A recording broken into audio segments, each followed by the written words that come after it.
Boa noite para quem vai assistir essa aula à noite e bom dia para quem vai assistir essa aula bom dia, né?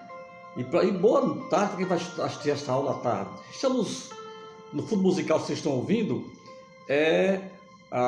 Orfeu, a Odisseia de Orfeu, uma música para relaxamento, meditação. E Orfeu é o nosso tema de hoje, já que vamos tratar do poeta português Miguel Torga e do seu poema Orfeu Rebelde. Então, só para a gente poder oficializar o registro do caderno, né? A nossa aula de hoje pode chamar-se de Presencismo 2. Presencismo 2, Miguel Torga, uma análise de Orfeu Rebelde. Então, vamos iniciar fazendo uma apresentação rápida, mas porém consistente, de quem é Miguel Torga. Inicialmente, Miguel Torga é o pseudônimo do médico e escritor português da segunda geração modernista, Adolfo Corrêa da Rocha, que nasceu em 1907 e faleceu em 1995. Torga formou-se, como eu disse, em medicina em Coimbra, onde se juntou ao grupo de Presença. Alguns anos depois, ele rompe com o grupo e, ao lado de Branquinho da Fonseca, funda as revistas Sinal e Manifesto. Ao lado de Régio, Miguel Torga é uma das principais expressões da orientação lírico-dramática que caracterizou a poesia da segunda geração modernista portuguesa, a geração de Presença. Tal qual se verifica na obra de Régio, que vimos na aula passada, né, com o Cântico Negro. A produção de Torga é marcada por inquietações religiosas e questionamentos existenciais de fundo cristão. Há uma permanente tentativa de comunicação com o mundo, que se frustra em virtude do egoísmo ou da indiferença do mundo ou do próprio eu. O que resta dessa experiência? Resta sensações de desespero, angústia existencial e revolta. Torga, ele é proveniente de uma região chamada de Trás-os-Montes. Trás-os-Montes. E o autor, ele imprime em sua obra vários elementos dessa região, o que ele chama dessa mitologia rural. A terra, a água, o vento, o pão, etc. Que servem tanto para a riqueza imagética dos seus versos, como também de sua prosa e para a construção de uma riquíssima simbologia bíblica. O autor cultivou a poesia em obras como Ansiedade, Rampa, Abismo e a prosa de ficção em Pão Ázimo, a Criação do Mundo, Bichos e o teatro em Sinfonia, Terra Firme e Mar. Também foi responsável pela produção de diários, que também representam o ponto alto de sua obra. Bom, como vocês perceberam pela apresentação que nós fizemos, tanto em Torga como em Régio vão aparecer temas ligados a questões referenciais da Bíblia, do Antigo, do Novo Testamento e também da mitologia greco-romana. É claro que eu quero deixar logo de início uma observação, que quando a literatura do Torga, do Régio, ou do Pessoa, ou de um autor brasileiro, moderno ou não, remete à Bíblia ou ao mito, né, ao mito clássico, normalmente essa retomada, ela implica uma releitura do texto original. Mas claro que eu queria aqui já confirmar algo que eu já disse em outras aulas minhas, tanto em aulas presenciais como em aulas online, que duas fontes da literatura ocidental, onde se inclui a brasileira e a portuguesa, é a Bíblia e a mitologia greco-romana. Provamos isso inicialmente quando estudamos o Cântico Negro. Até pedi a vocês que, se pudessem, lessem também, para conhecimento pessoal, lessem o poema Painel, do Régio, e o poema, que é um soneto, Cristo, também, do Zé Régio. Também lembrei a vocês que o primeiro livro do Régio tem como título Poemas de Deus e do Diabo. E agora estamos de frente a outro autor presencista que trata de temas similares. Por exemplo, em 1940, no livro Bichos, Torga publicou a história de um menino chamado Jesus, cujo pai era José e cuja mãe era Maria, que queria salvar um pintacilgo da morte. Automaticamente, esse Jesus, essa Maria, esse José, remetem aos personagens bíblicos famosos que nós conhecemos. Também eu citei para vocês em outro momento o conto Vicente, né, que é ambientado no passado bíblico, especialmente no episódio da Arca de Noé. Um momentinho. Noé comparece no conto Vicente. Deus comparece no conto Vicente, pela sua presença onisciente, onipresente, né? E os demais personagens, os animais, o filho de Noé, mas o destaque do conto é um corvo chamado Vicente, que rejeita a arca por não aceitar ser culpado pelas fornicações dos homens. Então, esse conto, mais uma vez, nos comprova a releitura de textos bíblicos em Miquel Torga, nesse caso, um episódio do Antigo Testamento que nós conhecemos como a Arca de Noé. E também o texto anterior que eu citei, chamado Jesus, que é um conto que remete, portanto, à personagem mais importante do cristianismo. Bom, mas a aula de hoje pretende fazer uma apresentação e uma análise de um poema do Torga, que, como eu já disse a vocês, ficou conhecido também por ser contista, especialmente com um livro chamado Contos da Montanha, né, em que predominam dois modelos desse gênero. O conto tradicional, centrado numa história e desfecho surpreendente. A narrativa se condensa todo em seu final, que deve conter um impacto para o leitor.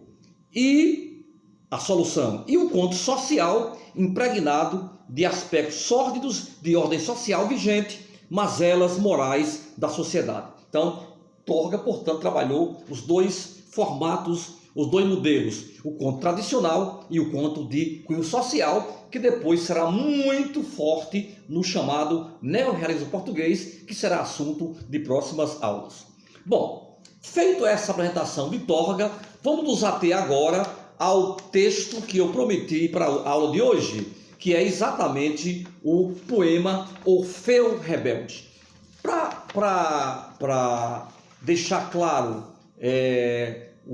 a relação agora da literatura ocidental, no caso aqui da portuguesa, Miguel Torga, com a mitologia greco-romana, lembramos a todos que Orfeu é um personagem da mitologia muito conhecido por ser um talentoso artista, um talentoso músico, né? Eu falo mais sobre isso daqui a pouco. Então, mas só para ter essa concepção, né? Quando Régio e Torga remetem à Bíblia, isso prova a influência desse livro para a literatura ocidental. No caso, Cântico Negro, Cristo e Painel do Régio. E agora eu citei para vocês dois contos. O conto Vicente, que remete ao episódio da Arca de Noé, e o conto Jesus, que remete ao mais importante personagem da cristandade. Bom, e agora vamos entrar no outro aspecto da obra do Torga, que é os mitos greco-romanos, que também comparecem em vários autores, em vários poetas, em vários prosadores da literatura ocidental, e inclusive aqui destacando a literatura portuguesa, ou se quiser, a literatura luso-brasileira, para ser mais preciso. Bom, então eu fiz um recorte para vocês na aula de hoje. Eu trouxe para vocês o poema Orfeu Rebelde, que pode ser encontrado facilmente em endereços eletrônicos. Na descrição da aula de hoje, eu vou colocar uma letra, aliás, desculpem, uma música do Tony Garrido, que compôs o fundo musical do filme Orfeu, que tem duas versões. Tem uma versão mais antiga, de 59, e uma versão mais contemporânea, né, mais próxima de nós, onde estão o Tony Garrido e a Patrícia França. Então eu vou colocar para você a descrição essa música do filme brasileiro, e vou colocar também essa melodia que eu estava ouvindo aqui, que é uma melodia para meditação, né, que tem como tema a Odisseia de Orfeu. E também vou colocar para vocês o endereço eletrônico, onde os poemas que eu citei aqui serão encontrados facilmente por vocês para melhor apreciação. Vamos então à leitura do poema que vai ser o subtítulo da aula de hoje. Orfeu Rebelde, do poeta Adolfo Corrêa da Rocha, pseudônimo Miguel Torga. Vamos lá. Orfeu Rebelde. Canto como sou, canto como um possesso, que na casca do tempo a canivete gravasse a fúria de cada momento. Canto a ver se o meu canto compromete a eternidade do meu sofrimento. Outros felizes sejam roxinóis. Eu ergo a voz assim num desafio, que o céu e a terra, pedras conjugadas, do moinho cruel que me tritura, saibam que há gritos como há nortadas, violências famintas de ternura. Bicho instintivo que adivinha a morte, no corpo de um poeta que a recusa. Canto como quem usa os versos em legítima defesa.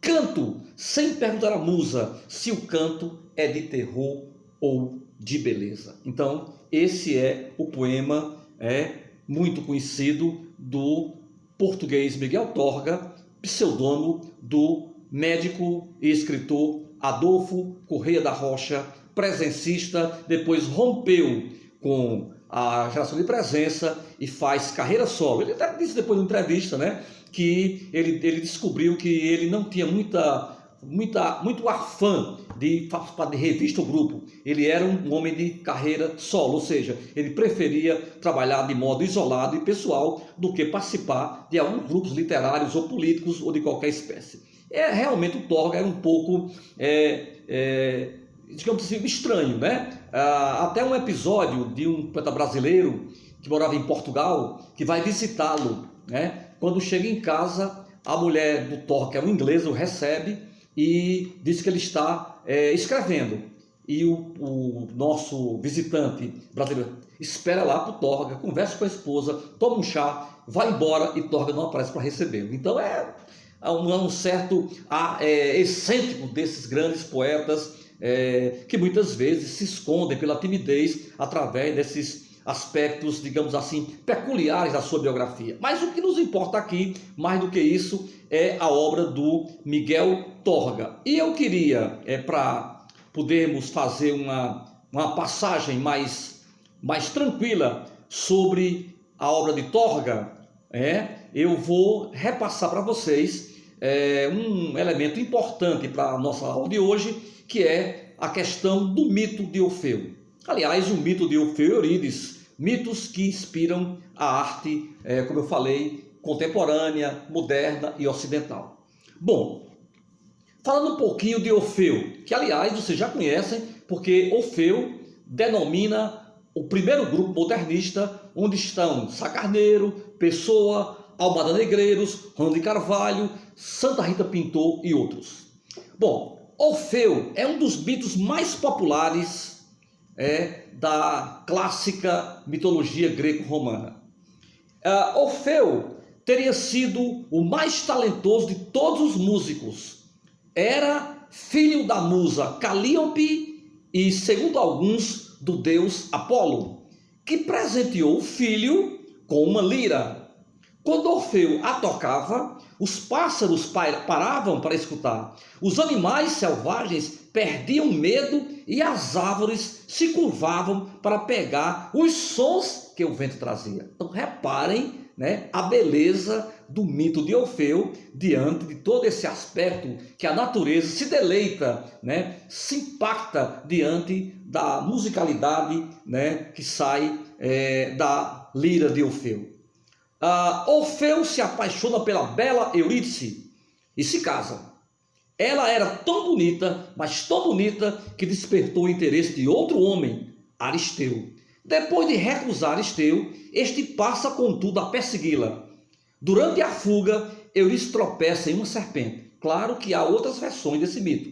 Eu estou pegando aquela versão que eu mais me aproprio para minhas aulas, mas pode haver alguma divergência em relação a... Porque o mito ele é recriado, né? Como disse Pessoa, o mito é o nada que é tudo. Depois de recusar Aristeu, este passa contudo a persegui-la. Durante a fuga, Eurídice tropeça em uma serpente. Sempre tem uma serpente no meio, percebam, né? Na Bíblia, na mitologia, né? O animal pica Eurídice e, sob o efeito do veneno, a jovem morre. Então vai começar aqui, né, realmente o impacto na vida de Orfeu. Desesperado e sofrendo, Orfeu foi até o mundo dos mortos. Inclusive isso vai inspirar uma famosa obra, né, que vocês conhecem, da ocidental, em que o poeta, ao lado de Virgílio, vai em busca de Beatriz, né, depois que morre. Eu estou me referindo aqui, por exemplo, a Dante Alighieri e a Divina Comédia, outra obra fundamental do Ocidente, que também tem essa influência bíblico-mitológica, né? Orfeu foi até o mundo dos mortos com sua lira para resgatar Eurídice. A canção emocionada que entoa convence o barqueiro Caronte. Eu já falei aqui de Caronte quando estudamos a obra de Ricardo Reis. Caronte, o barqueiro sombrio que recebia a moeda para pagamento do morto, que só poderia ir para o reino dos mortos se pagasse o óbolo ao barqueiro sombrio. Então, você já conhece quem é o Caronte. Então, a canção de Eurídice é tão belíssima, é tão impactante, que Caronte é convencido a levá-lo.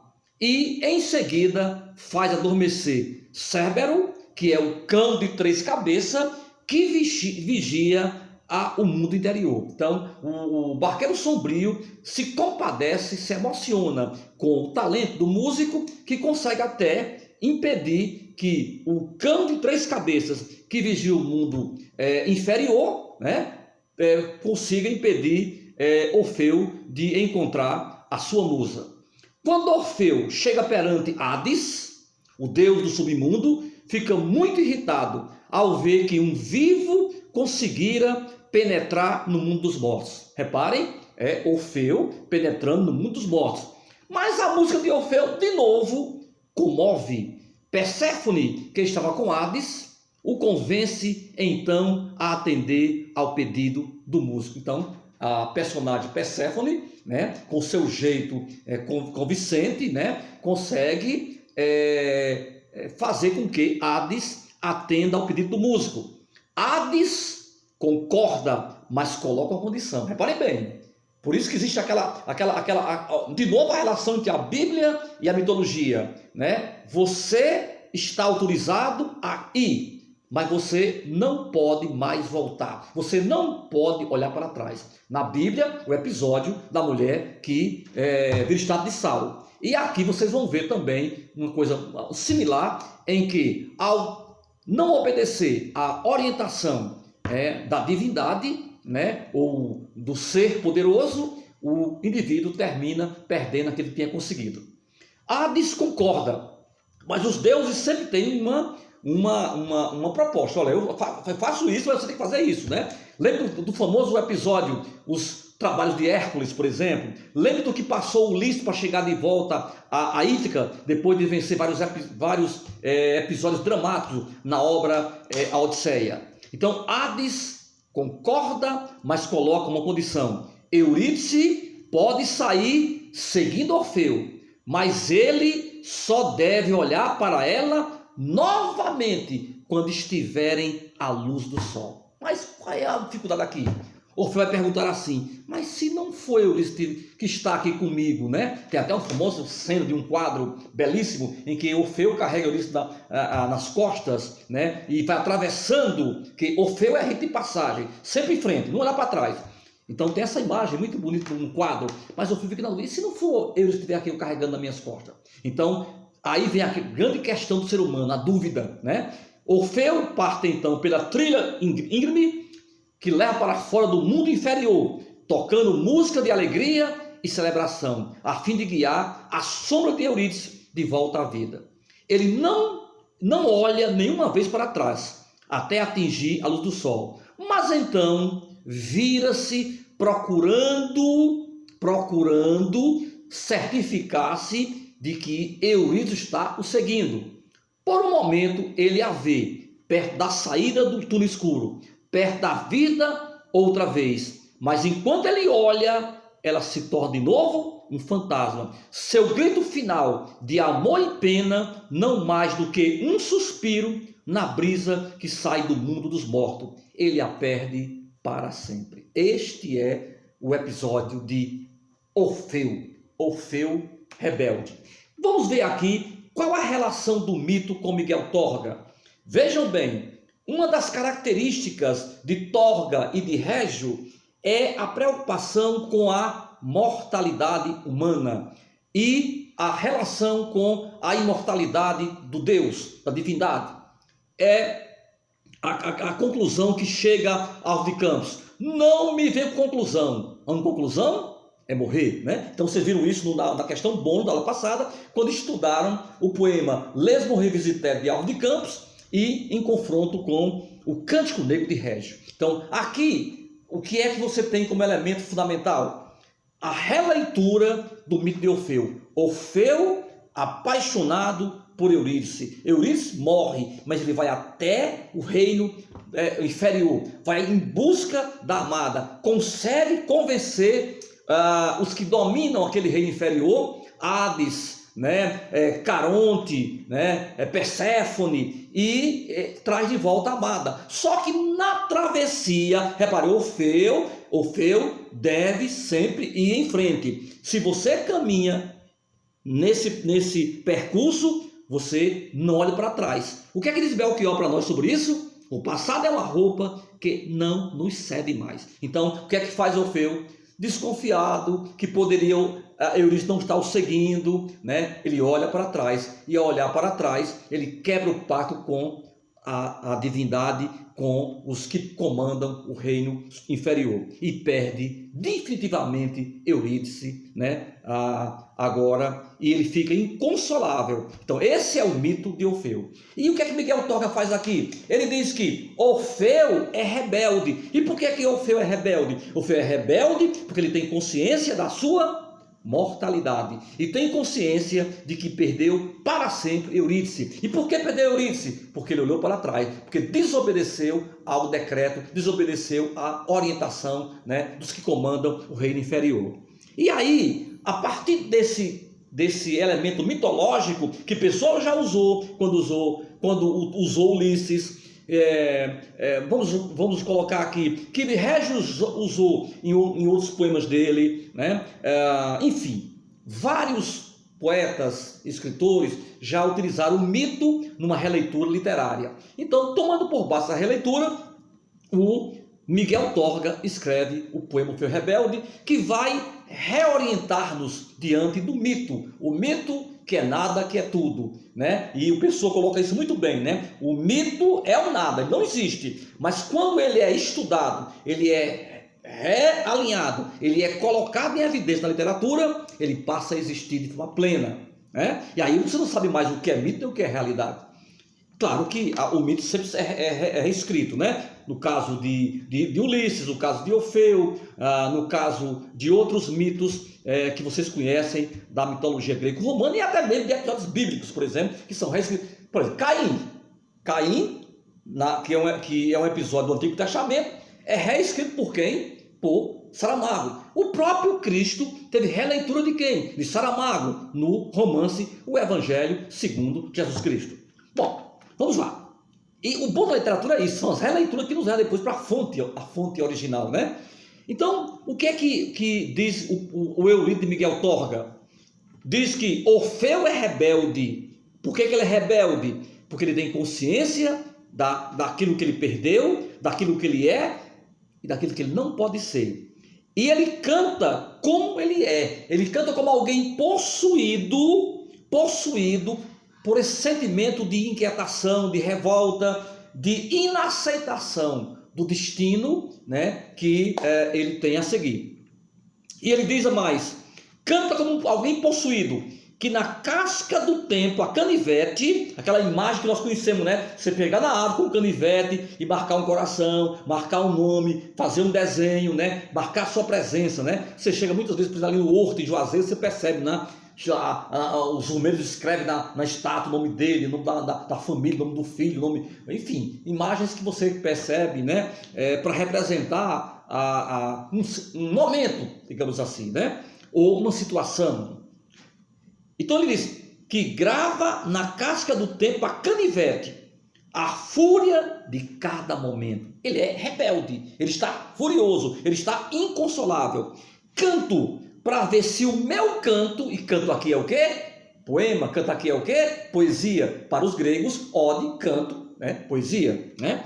Para ver se o meu canto compromete a eternidade do meu sofrimento. Todo mundo já entendeu qual é o sofrimento de Orfeu. Orfeu perdeu Eurídice para sempre, eternamente, mesmo quando ele tinha conseguido que ela voltasse à vida. Mas ao olhar para trás, ele quebrou o pacto e aí Eurídice desaparece de modo definitivo. Então isso passa a ser o sofrimento eterno de Orfeu, como também o sentimento eterno do poeta, por perceber que ele é humano e que, como diz Álvaro de Campos, a única conclusão é morrer.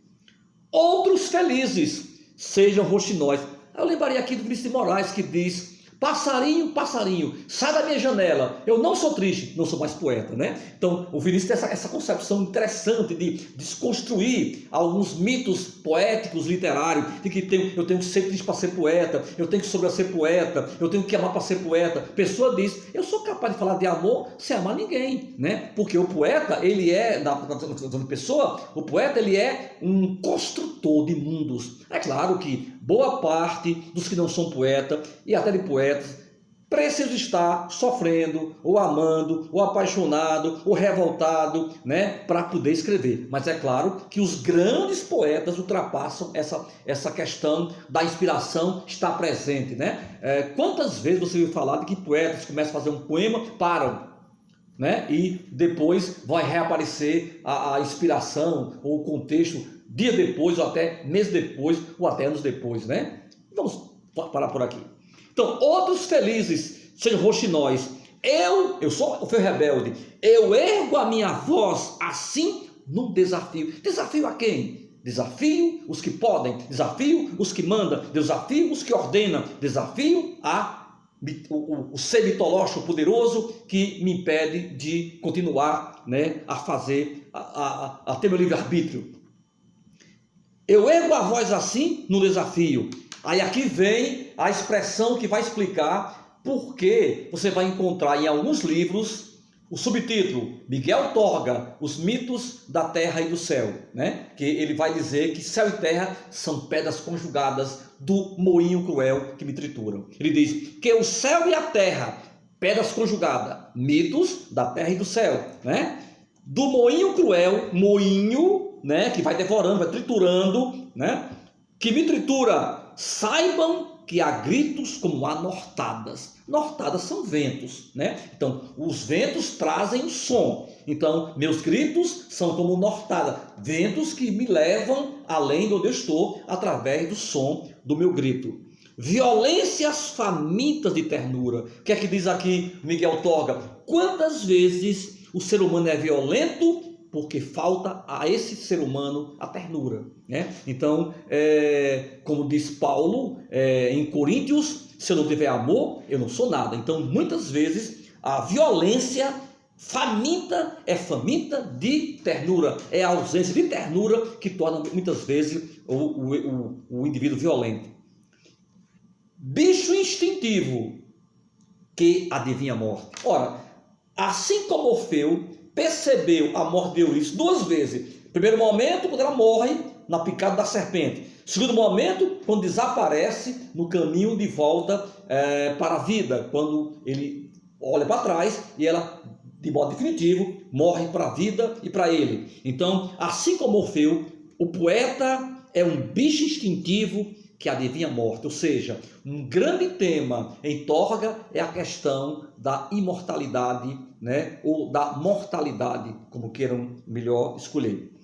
No corpo de um poeta que a recusa. Por que é que um velhinho com 80 anos, carquejando, numa cadeirinha de roda, com óculos fundo de garrafa, um palitozinho mal engomado, é chamado de imortal na Academia de Letras?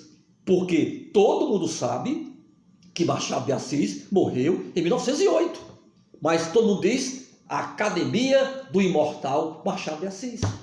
Todo mundo sabe que vários grandes escritores brasileiros da Academia já morreram. Raquel, João Cabral, né? E o próprio Machado. Mas por que imortais? Porque a imortalidade que se propõe aqui pela arte o ser humano é imortal. O que é que o torna imortal? É a produção, é o seu contributo, é a sua obra que ele deixa aqui plenamente. Estamos aqui lendo um autor que morreu na década de 90, que nasceu em 1907, né? Estamos lendo autor como pessoa que morreu em 35 e parece que continua vivo. Por quê? Porque a obra do autor, a obra do artista é o que torna imortal. Já que ele não pode vencer a morte, já que ele adivinha a morte, o corpo do poeta recusa tudo isso. Como? Através da permanência de sua obra. Está aí John Lennon, né? Está aí Elvis Presley, Luiz Gonzaga, Gonzaguinha, que eu falei ontem na aula de educação, Gonzaguinha. Está aí, por exemplo, Drummond, Patativa, está aí o saudoso Gilmar de Carvalho, né, que morreu esse ano, né, o grande professor da UFC, autor do livro Bonito para Chover. Então, essa obra, essa arte, esse artifício que torna esses homens mortais, que, assim como Eurídice, vão morrer, é o que torna esses homens vivos plenamente, pela obra que eles deixam, pelo legado que eles deixam, né?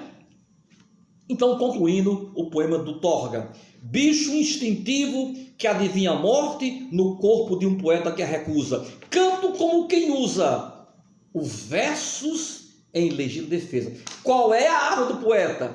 É o verso, né? Ele não vai usar, o poeta não vai usar, como de Murilo Mendes, metralhadora, né? Muitos fazem isso, de Murilo Mendes: eu vou usar o verso. Murilo Mendes, que é um poeta brasileiro, inclusive, que morou em Portugal, né? Então, os versos são a arma do poeta, que ele usa em legítima defesa, né? Para defender-se a si mesmo e a sua arte.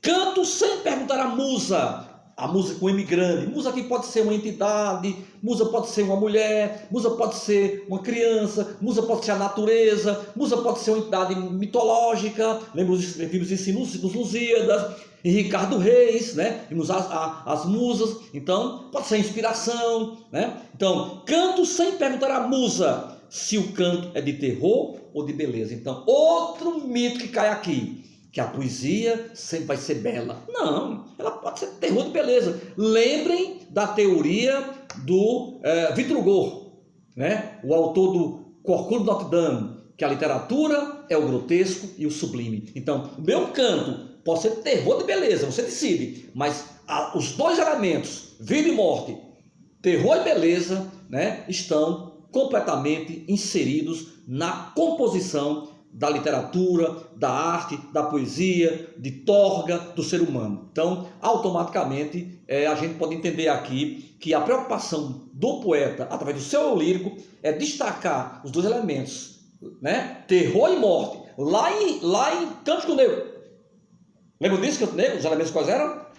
Eu nasci do amor que é entre Deus e o diabo. De novo, beleza, Deus. Terror, diabo. Aqui, terror, morte. Beleza, vida e imortalidade através da própria arte, da própria poesia. Então, esse é um poema muito conhecido. Eu vou mandar para vocês o link com esse texto e com o do Miguel Torga, para que vocês possam conhecer um poeta que foi várias vezes indicado ao Nobel.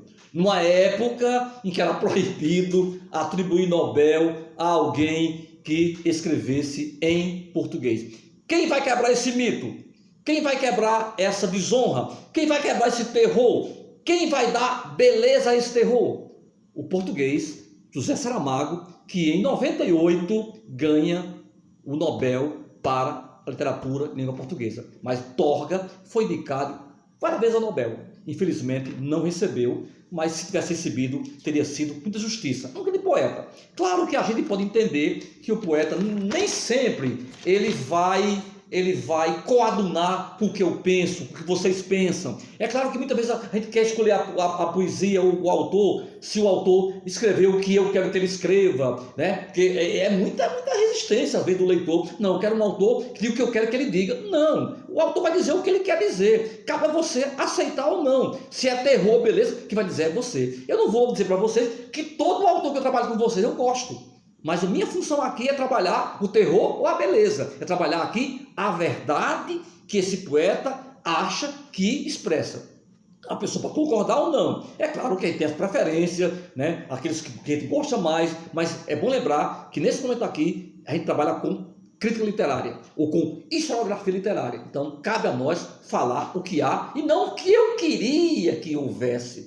Que ele falasse o que o que eu queria que ele dissesse. Muitas vezes a gente diz e a pessoa entende de outra maneira, porque também a questão da poesia, você pegar esse poema aqui, sem conhecer o mito de Orfeu, sem conhecer Eurídice, né? Sem conhecer Caronte, sem conhecer a mitologia, ou pegar o texto do Régio, sem conhecer a Bíblia, né? Vai, claro, escorregar em becos lamacentos, redemoniar ventos e gritar: pare tudo que eu quero descer, né? Então, automaticamente, temos que ter uma consciência que é fundamental, a história, as influências, os ramos originais que geraram a literatura ocidental, me refiro à europeia, à portuguesa, à americana e à brasileira. E vamos chegar agora àquela parte que vocês mais gostam. Vou até tomar minha água.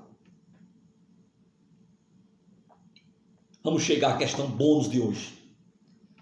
Para a questão bônus de hoje, eu vou pedir que vocês procurem um trecho da Bíblia do Antigo Testamento. Porque, como eu disse a vocês, Torga trabalha com mitos da terra e do céu. Trabalha com um tema ligado à Bíblia, Antigo e Novo Testamento, e também com a mitologia greco-romana, que é o caso aqui, por exemplo, de Orfeu. Então é o seguinte, eu vou pedir a vocês que, para responder essa questão bônus, vocês devem recorrer a algum texto explicativo, ou texto original, se quiserem, do Antigo Testamento. Depois eu vou dizer qual é o texto que eu quero que vocês consultem. Eu vou ler o poema, que vocês vão receber no link, esse poema, né? O link.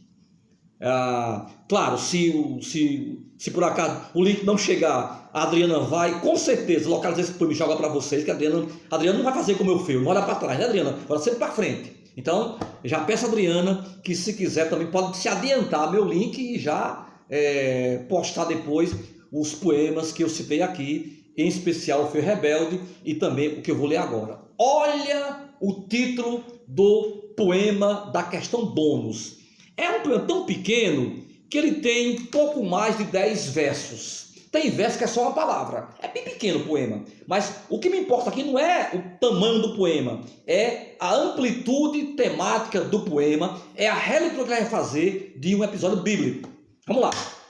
O nome do poema: Chicotada. Repito, chicotada. O nome do poema: Chicotada. De chicote. Torga. Diz assim o poema: corre, corre tempo depressa, que eu ouça o movimento, faz ressoar o vento, o tropel agoirento dos teus passos, e leva-me nos braços, como um pai desumano do passado, a esse apetecido e odiado altar, onde, fiel a um Deus desconhecido, me vais sacrificar.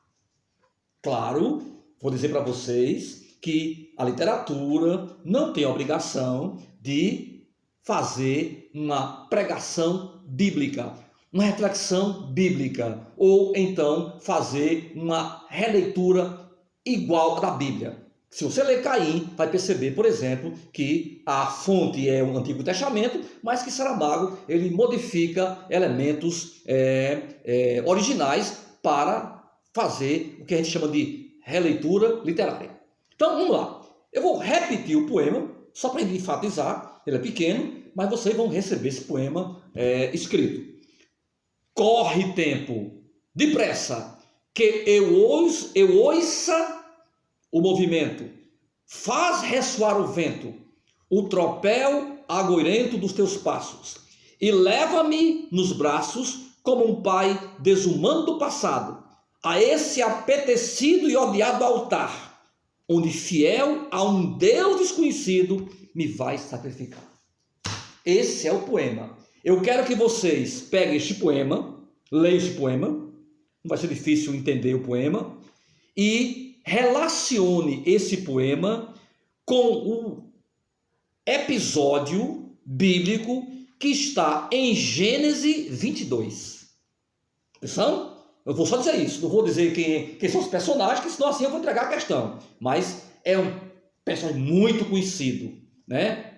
Aliás, tanto o pai como o filho são muito conhecidos, né? Dois personagens antigos do Antigo Testamento muito conhecidos, né? Não vou aqui citá-lo. Então, vocês vão pegar esse poema Chicotada, de Miguel Torga, e vão fazer uma leitura e vão relacionar com o episódio bíblico que está em Gênesis 22. Vocês vão dizer, né, o que foi que Miguel Torga aproveitou do episódio bíblico do Gênesis 22 e dizer qual a diferença entre o episódio bíblico do Gênesis 22 e o poema Chicotada do poeta português Miguel Torga. Portanto, comparem o poema com o episódio bíblico e comentem aqui no nosso canal, nos comentários que ficam à disposição de vocês. Curtam a aula, vejam os links, ouçam as músicas, uma é para meditar, né? Uma é para meditar, outra é para lembrar o filme Orfeu aqui na versão brasileira, mais recente, e depois vocês respondem a questão bônus. Não